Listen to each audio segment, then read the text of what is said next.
देखा करिए मैदान वाला भूखा बिहार में घुस जाएगा। लेकिन का कहले बनी आज भी हमने के तिलक बड़ा चढ़े लगता माता बहन बड़ा सुंदर गीत गावे लगे। एगो हम बहुत पुरान अपन फिल्म हीरो नंबर 1 के लिए उन्हें एगो गाना गावे रहे कि छोड़े के दवाने करे तो हरा के राजा कि साटेल करी जवा से मिली बड़ा मजा कि अखिया के सोझा रखा अरे दिया के अजोरिया अजोरिया अजोरिया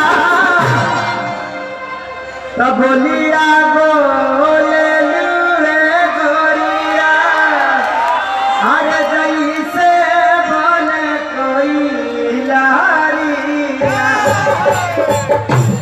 जबकि पुराण रहे हमी के माता बहन जब कन्यादान बेटी के पाप करे लाज प्रभु में लगावे लगा कि हमारो कावाना हो बेटी अरे आखी तेरे पुतारिया। आज भी जब तिलक चढ़े लगता हमें कि माता बहन बड़ा सुंदर गीत गावे लगे। भैया माता बहन बैठल बोलो ऐसे गाना गावत कहीं ना कहीं खाली खेसारिया उधर गा के चलता। इसलिए आप लोग भी सुनिए कि हम आप लोग का भी वैरायटी गाता हूँ। हम ज़्यादा मेहरारू में फेमस पर कह जना के अरब छोड़वा दे कह जना के सऊदी छोड़वा दे। एगो और गीत गले बनी हम बड़ा निबन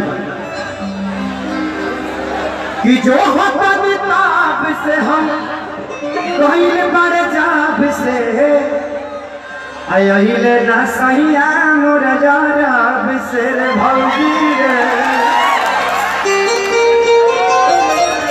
माता भाई कैसे गावे भाई कि गाई के दोबारा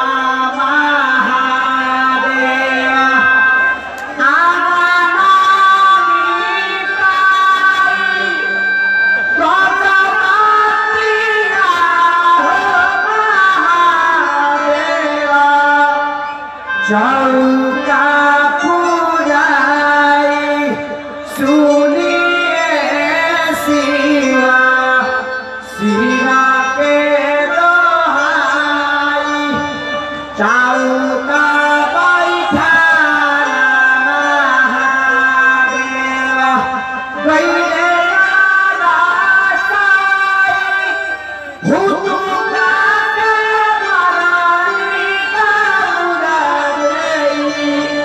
बिहार